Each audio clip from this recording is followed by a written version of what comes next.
Hi everybody, welcome to Mondays with Mike. I'm Mike Staver. This is a weekly video series where I coach people on questions they send in.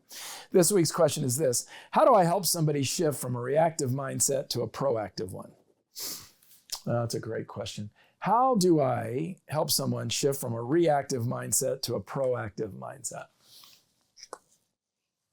How do I help somebody shift from a reactive mindset to a proactive mindset? Well, this is a very long answer, so I'm not going to be able to answer it all today. The first thing that you do is you start coaching them up on being aware, circumstantially aware. So in our practice, we call it downstream evaluation. So the way they're proactive is that they say, okay, we have this many things coming up in the next week. What do I need to do now to make sure that next week works out? For instance, we have a policy in our firm that on the Wednesday prior to the next week, every member of the team goes through their area of influence and makes sure everything's present. Is the time present? Is the link there? Are my details there? Is the paperwork there? Do I know why I'm having this call?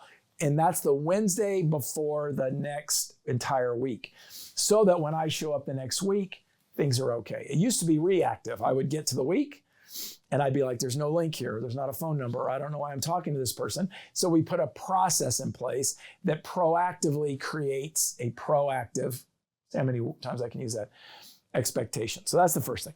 You teach people, coach people to think downstream. That's the first thing.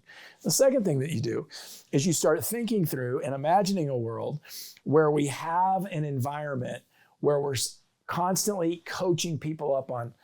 So if we're going to do that, what do we need to be thinking about next? If we're going to work on this project, what do we need to be thinking about next? I coach a person who got way behind on a project. And the only reason he got so behind on this project was because he was so head down in the thing he was doing then, he didn't schedule any time.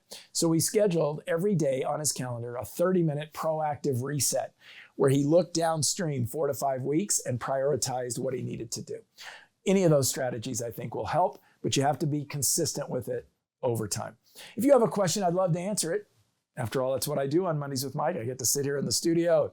Me and Marty get to chat, and he gets to run the cameras, and we don't have questions. We don't have a job, which is depressing. All right?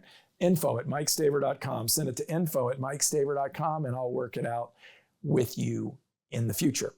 Follow us, though, on LinkedIn, Instagram, and YouTube, because we want you part of the greater community. In the meantime, get out there and be good to somebody, do something nice. The world's a crazy place. So I hope you're part of the group making it better. Take care.